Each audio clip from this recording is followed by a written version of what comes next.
జగన్ హయాంలో గ్రహణం పట్టి అది వెనక్కిపోయినా లేదా 3 అన్న దాని నుంచి బయటపడింది అని అనుకుంటే ఒక ఏడాదిన్నర తర్వాత ఏ జేఏసీ అయితే ఒకటి కాదు, ఈరోజు అన్ని పేపర్లలో capital region farmers unhappy over unresolved issues unkept promises. This is Times of India.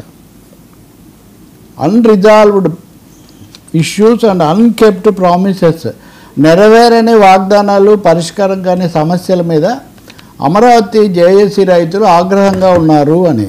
దీని గురించి మనం అప్పుడు కూడా మాట్లాడాం. వాళ్ళు అసంతృప్తి వెలిబుచ్చారు. చిన్న రైతులకు రిటర్నబుల్ ప్లాట్స్ ఇవ్వడంలో ఆలస్యం కానీ, కౌలు విషయంలో వచ్చినవి కానీ, అలాగే గ్రామ కంఠాలకు సంబంధించిన సమస్య పరిష్కరించడంలో కానీ వీటన్నిటిలో ఎందుకు జాప్యం చేస్తున్నారు అని అక్కడ అమరావతిలో కొన్ని ప్రారంభ కార్యక్రమాల్లో ఏవో పెట్టుకున్నప్పుడు వాళ్ళు అసంతృప్తి వెలిబుచ్చితే ముందు మీరు ఈ ఒక్క కార్యక్రమం కానివ్వండి, తర్వాత చంద్రబాబు గారు చూస్తారంటే ఆ చంద్రబాబు కూడా ఆ రోజు సభలో ఏది సిఆర్డీఏ భవనం ప్రారంభించిన సభలో మాట్లాడుతూ చాలా అంశాలు వచ్చాయి. ఇవన్నీ పరిష్కరించడానికి ఇదిగో ఎంపీ తమ్మసాని, తర్వాత శ్రావణ్, ఇంకా సిఆర్డీఏ చైర్మన్ వీళ్ళు బాధ్యులుగా ఉంటారు, వాళ్ళు చూస్తారని ఆయన వేదిక మీద చెప్పడం, లైవ్లో కూడా ఇదంతా వచ్చింది. నారాయణ మున్సిపల్ మంత్రి అని ఆయన చెప్పారు. ఇప్పుడు దాదాపు ఒక నెల అయిందేమో. వాళ్ళు ఈరోజు జేఏసీ నిన్న సమావేశమై పూర్తి అసంతృప్తి వెలిబుచ్చారు. అసలు మేము సిఆర్డీఏ ఆఫీస్కి వెళ్ళి చెప్తే మేం చెప్పామా, మీరు వెళ్ళి ముఖ్యమంత్రికి చెప్పుకోండి, చంద్రబాబుకే చెప్పుకోండి అని వాళ్ళు మా మొహం మీదే చెప్తున్నారు. మేము భూములు ఇవ్వడమే తప్పైపోయిందా? 3-4 మహిళా రైతులు కూడా మాట్లాడారు. మేము త్యాగం అన్నారు, ఇది అన్నారు, మేము నిర్బంధాలు ఇవన్నీ చేసుకొని వచ్చాము, వాళ్ళని ఓడించి మిమ్మల్ని గెలిపించాం కాబట్టి ఇబ్బంది లేదనుకుంటే, ఒకవైపు ఏమో 1000 కోట్ల డబ్బులు వచ్చాయి, అన్ని పథకాలు మేము ప్రారంభిస్తున్నాము అంటారు. మరి చిన్న భూములు ఇచ్చిన రైతులు మాకు సంబంధించినవి మీరు ఎందుకు సాల్వ్ చేయట్లేదు?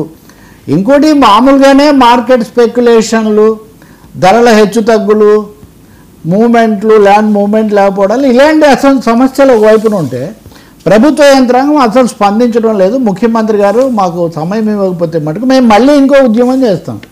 ఇది చాలా పెద్ద యాంటీ క్లైమాక్స్ లాంటిది. అంతకుముందు ఒకటి 5 ఏళ్ళు అయ్యాక ప్రభుత్వంతో కొత్త ప్రభుత్వం కూడా వచ్చి అప్పుడు జగన్ ప్రభుత్వం కూడా కొనసాగించుంటే అమరావతి కథ వేరుగా ఉండేది. అది మళ్ళీ ఆగిపోతే ఇప్పుడు మొదలవుతుంది అనుకుంటే ఇప్పుడు మళ్ళీ ఇదే సమస్య. అన్ని మీడియాలు కూడా ఈరోజు జేఏసీ మీద కథనాలు ఇస్తున్నాయి, ఉదాహరణలు, కారణాలు కూడా చాలా ఇస్తున్నాయి. ఒక విధమైన సమస్య కాదు. రిటర్నబుల్ ప్లాట్లు, చెల్లింపులు, యాజమాన్య హక్కులు, గ్రామ కంఠాలు, ప్రయారిటీసు, ఇలాంటివన్నీ. పైగా మమ్మల్ని తక్కువగా చూస్తున్నారు, చిన్నవాళ్ళనేమో అసలు తక్కువగా చూస్తున్నారని. వరల్డ్ బ్యాంకు కూడా చిన్నగా 2 రైతులు చిన్న తక్కువ భూమే వాళ్ళు ఫిర్యాదు చేసిన ఉదాహరణ కూడా ఉంది.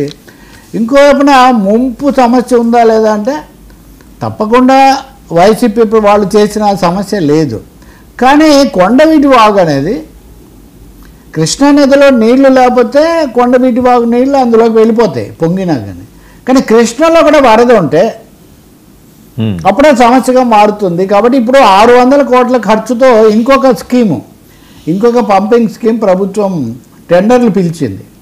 కాబట్టి అదొకటి నడుస్తుంది. కొత్తగా అప్పులు కూడా 2-3 అప్పులు కూడా వచ్చాయి. ఏదైనా జేఏసీ ఆగ్రహం కూడా కాదు, అది ఆవేదన. నిజానికి పరిష్కరించాల్సిన అవసరం ఉంది. నారాయణ ఆ బృందం ఎందుకు వాళ్ళతో మాట్లాడలేదు? ముఖ్యమంత్రికే చెప్పుకోండి అని అధికారులు ఎందుకు అంటున్నారు? ఈ చెప్పేవాళ్ళు ఇంతకుముందు లాఠీ దెబ్బలు తిన్నవాళ్లే కదా. కాబట్టి వీళ్ళ మీద ఇంతకుముందు మనం మాట్లాడినట్టుగా విశాఖ కార్మికుల లాగానో అట్లా చేసే పరిస్థితి కూడా లేదు. విశాఖ కార్మికులదైనా అమరావతి రైతులదైనా చాలా న్యాయమైన కోరికే. విశాఖను కూడా మీరు బలపరిచారు కదా. కాబట్టి సరే, హిడ్మా ఎన్కౌంటర్ మావోయిస్టులకు మరో దెబ్బ, చాలా పెద్ద దెబ్బ ఇది.